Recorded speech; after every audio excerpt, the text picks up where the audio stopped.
Welcome to The Art of Reflection. This is the podcast where we take the world of philosophy and break it down into something clear, simple, and easy to follow. No need to take notes or memorize complicated ideas. Just sit back, relax, and let's explore the wonders of philosophy together. In today's episode, we're going to tackle a big question. Should you study philosophy? Whether you're curious about what philosophy really is, or you're wondering if it's the right path for you, I've got you covered. We'll be diving into 3 key topics. What is philosophy? Should you study philosophy?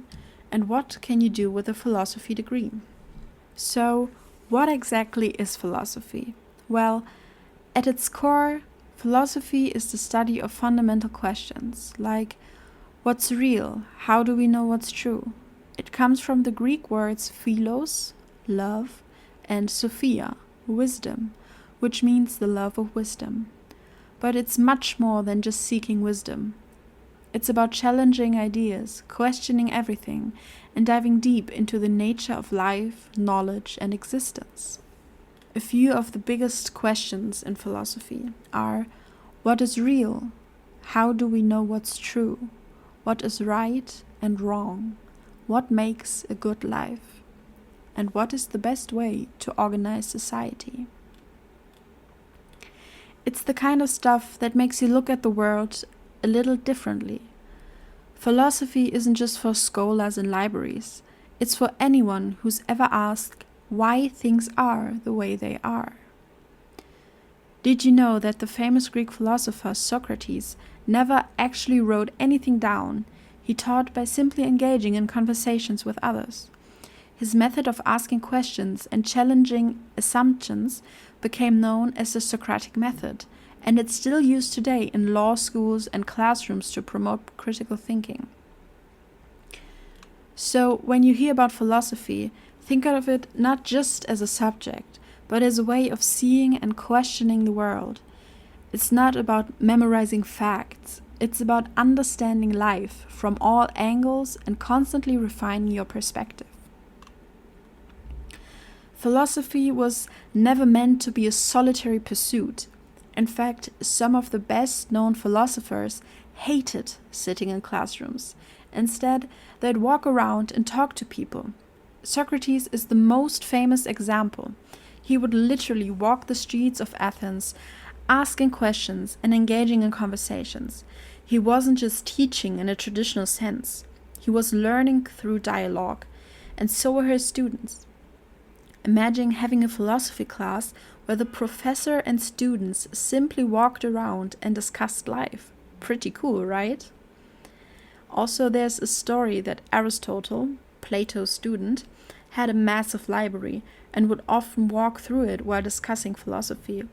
His students would follow him around, asking questions, and Aristotle would give spontaneous lectures on various topics. Sounds like the original version of a podcast, if you ask me. Philosophy, in essence, isn't just about theory. It's about practice, discussion, and seeing the world through a deeper lens. Now that we've got a better idea of what philosophy actually is, let's dive into whether you should study it.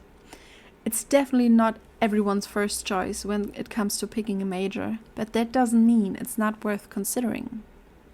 Some people think philosophy is just for deep thinkers or for those who like to argue about impossible questions. But the truth is, studying philosophy can be incredibly valuable. Even if you don't plan to become the next Socrates, philosophy isn't just about sitting around and debating abstract concepts. It's about training your mind to think better, to question assumptions, and to approach problems in creative ways. For one thing, philosophy helps you become a much sharper thinker. You'll learn how to analyze complex arguments, spot flaws in reasoning, and separate solid conclusions from weak ones. It's like mental gymnastics, and trust me, it's something you'll use every day. Philosophy forces you to think deeply, which can help you avoid jumping to conclusions or getting stuck in a mental rut. And then there's the communication aspects. Philosophers spend a lot of time learning how to express complex ideas clearly and logically, and that's something that can be applied to pretty much any career. Think about it.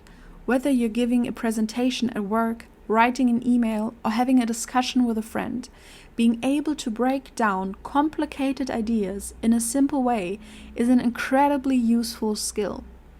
Now, if you enjoy tackling big, profound questions about life, philosophy is like a playground for your mind. You'll constantly be pushed to think in new ways. Question everything you know and consider perspective you never thought about before.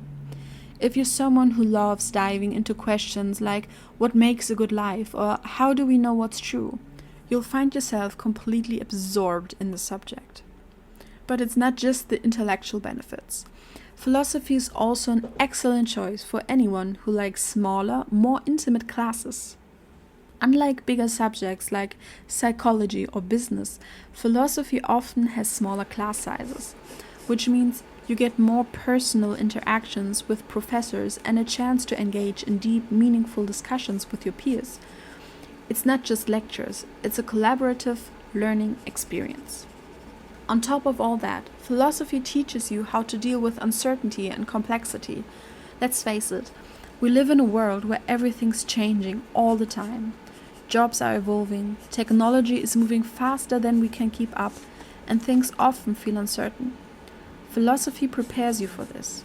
It's about learning to think in ways that are open to complexity and ambiguity, and developing the resilience to handle tough, unresolved questions. That's something that will serve you well no matter what path you take in life. We're philosophy majors. That's right. The skills you develop in philosophy, critical thinking, problem solving, and clear communication are exactly what high-demand fields like law and business need. So, even if people tell you philosophy is useless, remember that some of the best professionals out there got their start in philosophy. But of course, there are a few challenges. Philosophy isn't for everyone. It's not always practical in the sense that you don't directly prepare for a specific job, like engineering does. You won't learn how to operate heavy machinery. And sure, some of the questions philosophers deal with can feel abstract and honestly a little frustrating at times. It's not always about finding clear answers. Sometimes it's just about exploring the question itself. If you prefer things that are more hands-on or concrete, philosophy might feel a bit out of touch. And let's face it, philosophy doesn't always lead to an immediate job offer. While philosophy graduates are great at problem solving, logical thinking, and communication, it's not like you can just walk into a job interview and say, "I studied philosophy, so hire me." It's one of those subjects that takes time to fully realize its benefits. But for those who are willing to take the longer road, it can open up doors to amazing careers in law, business, tech, writing, and even academia. But in general, it's more useful to talk about the skills your studies provided you with, rather than just the course of study. So, if you're the kind of person who loves questioning assumptions, thinking deeply, and challenging what you think you know, philosophy might just be the perfect fit for you. But if you're looking for a straight path to a job or prefer a more hands-on field, you might want to think twice or pair it with something more practical. So, what happens after you study philosophy? What can you actually do with a philosophy degree? Well, the truth is, philosophy's graduates end up in all sorts of careers. It's not a degree that leads to one specific job like engineering or accounting, but that's part of the beauty of it. Philosophy teaches you how to think critically, solve problems, and communicate clearly. All those skills are in high demand in a variety of fields. So let's talk about job prospects. Philosophy is a versatile degree. Many philosophy majors go on to work in areas like law, business, education, tech, and writing. In fact, one of the most well-known areas for philosophy graduates is law. The skills you learn in philosophy, critical thinking, argumentation, and ethical reasoning are the same skills that make a great lawyer. Philosophers are trained to break down complex arguments and find logical, clear solutions, which is exactly what law demands. But philosophy graduates also find success in business. They often go into management, marketing, or consulting, where they can apply their problem-solving abilities and their skill in communication to help organizations grow. Many entrepreneurs have background in philosophy. The ability to think outside the box, consider ethical implications, and handle ambiguity are essential traits for running your own business. In fact, being able to deal with uncertainty and make decisions based on careful reasoning is something that prepares philosophy graduates for entrepreneurial challenges. In addition, the growing tech industry has recognized the value of philosophers. Tech companies are increasingly seeking out people with strong ethical reasoning and problem-solving skills to navigate the complexities of artificial intelligence, data privacy, and digital ethics. Philosophy majors can contribute to making thoughtful decisions in these areas. So, in conclusion, philosophy is more than just sitting around and pondering about abstract concepts. It's a way of questioning, reflecting, and exploring the world around you. And it's definitely not just for scholars in ivory towers. If you're someone who loves to think critically, ask deep questions, and engage in meaningful conversations, studying philosophy could be a rewarding journey for you. The drawing will be finished in next week's episode, where we'll explore the history of philosophy. We'll touch on figures like Socrates, Plato, Aristotle, and maybe even a bit of Nietzsche and Descartes.